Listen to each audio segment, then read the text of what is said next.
quem deveria estar aqui prestando esclarecimentos deveria ser o Consórcio Nordeste. Essa empresa não merece defesa no âmbito dessa CPI, porque participou de um esquema golpista relacionado ao povo nordestino, a Hempcare, que, na sua história negocial mais recente, duas notas fiscais, e uma de 48 milhões e outra nota, e uma foi justamente essa, que nós estamos aqui desde o começo denunciando, que foi relativa ao Consórcio Nordeste, venda de respiradores, que nunca entregou. Eu acho que eles não sabem a diferença entre, né, um respirador mecânico utilizado nos procedimentos de socorro, né, às vítimas da Covid, e um respirador canábico. Eu acho que eles não sabem a diferença de um para o outro. Pensaram que fosse o canábico. E aí tentaram vender respiradores para hospitais. Nunca entregaram. Criminosos. Todos eles. Aliás, as duas notas fiscais emitidas para ex-ministros do PT. Que coincidência, né? Que coincidência. E por que não querem deixar vir aqui, será? Esses dois cidadãos, esse cidadão. Eu não sei, e eu me preocupo quando a própria CPI banca a defesa da Hempcare, porque eu acho que quem tem que ser defendido aqui são os nordestinos. É o povo brasileiro que se viu vítima dessa organização criminosa, porque se associaram. Podiam ter ouvido aqui pelo menos o Bruno Dauster, né? Lá o Carlos Gabas, que é o executivo principal, mas se ouvisse pelo menos o Bruno Dauster, que é ex-chefe da Casa Civil da Bahia, já seria alguma coisa. Mas não quiseram. É lamentável que essa comissão tenha escolhido o caminho que escolheu de seletividade na investigação.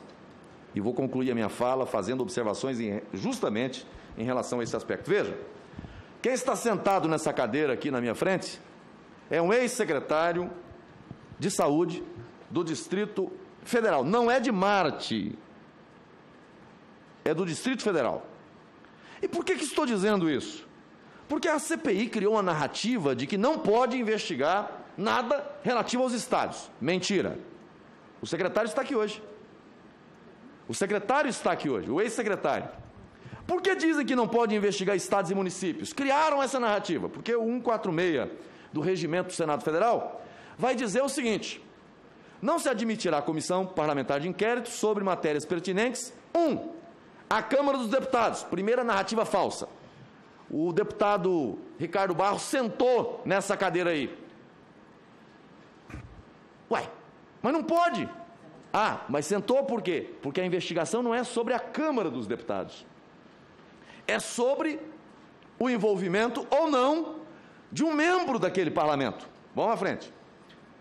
Atribuições do Poder Judiciário. Bom, poderia ter alguém do Poder Judiciário aqui, se não tem nada a ver com as atribuições do Poder Judiciário, mas houve um crime conexo com objeto de investigação da CPI, podia estar. Mas se o assunto é relacionado à jurisdição, não poderia. E vamos para o inciso 3. Assunto relacionado aos estados, não poderia. Bem, não precisa ser um hermeneuta para entender o que significa isso. O que são assuntos relativos aos estados? Competência de organização da unidade federativa.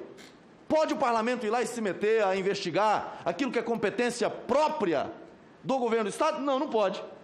Competência para legislar sobre imposto, sobre circulação de mercadoria. Poderia uma CPI ir lá e se meter a investigar? Não poderia. Agora, em relação aos recursos federais transferidos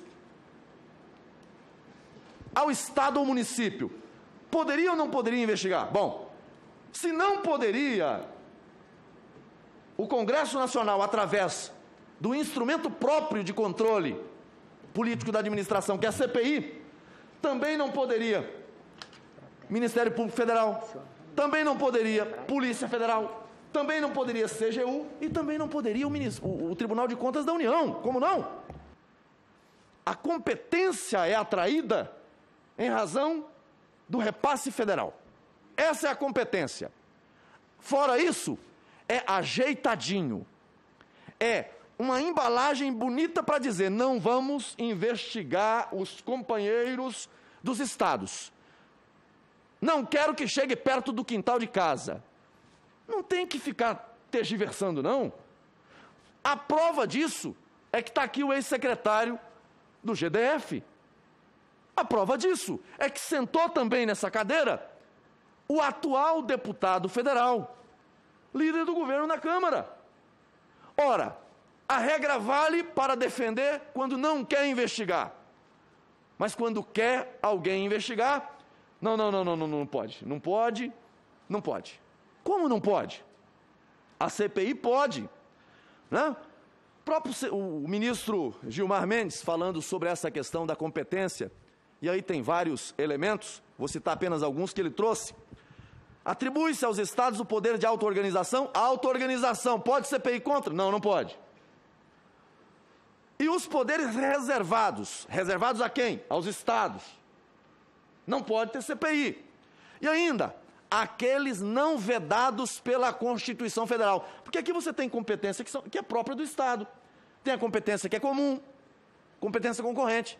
Então, é possível investigar? É possível. E prova disso, que nós trouxemos aqui o ex-secretário de Saúde do Amazonas. Ora, seletividade, não tem outro nome.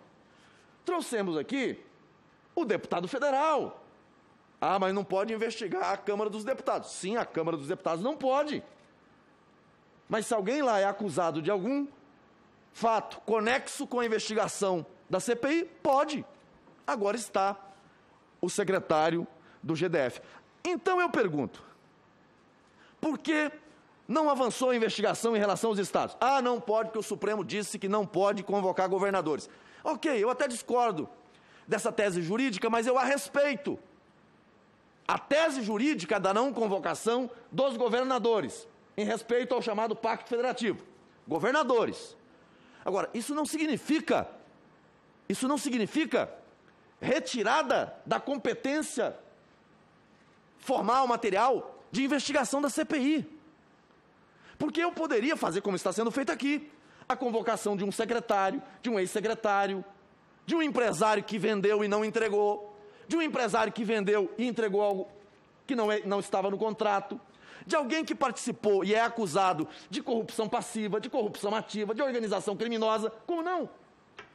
Então, essa história de que não pode investigar estados, consórcio Nordeste ou municípios, é uma forçação de barra que não cabe no âmbito desta CPI. Nós temos casos com evidências que saltam aos olhos. O que aconteceu em Santa Catarina? Uma compra superfaturada, pagamento e não entrega, sem investigação aqui na CPI. Compraram respiradores de uma casa de massagem. Lá no Amazonas, compraram respiradores de uma loja de vinhos. Tudo bem que lá veio aqui o secretário, o presidente da comissão convocou aqui o secretário. Mas acho que temos que aprofundar a investigação. No estado do Pará, senador Regufe, no estado do Pará, o esquema dos hospitais de campanha, o que aconteceu no Rio de Janeiro, inclusive, que afastou o governador e caçou o governador. 2 operações da Polícia Federal. Mais de R$1 bilhão envolvido nessa trama toda. Não veio aqui um secretário, um diretor, um empresário para responder patavinha nenhuma. Como é que alguém vai dizer que essa CPI é séria quando ela aponta para o governo federal e vai dizer tem corrupção, sem R$1 centavo desviado? E veja, quando chegou o secretário aqui, as primeiras perguntas feitas pelo relator não tinha nada a ver com o GDF. Era tudo voltada para o governo federal. E eu acompanhando tudo. Por quê? Porque o alvo é o jogo pré-eleitoral contra o presidente da República. Tentaram forjar no âmbito desta CPI aqui material para ser usado na campanha eleitoral de 22. E aí falaram, o maior escândalo de corrupção do governo Bolsonaro. Vai vendo. Pergunto, teve contrato?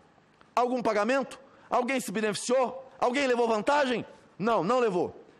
Há uma diferença entre as acusações que são feitas com relação ao governo do presidente Bolsonaro e com relação ao que aconteceu no passado. E eu não quero comparar corrupção, porque se cometeu corrupção no governo A ou no governo B, todo mundo é bandido. Não tem bandido de estimação. Não tem que passar a mão para dizer, não, porque companheiro tem que ser... Não. Cometeu crime, pague por ele, seja quem for, ligado a quem for, doa a quem doer.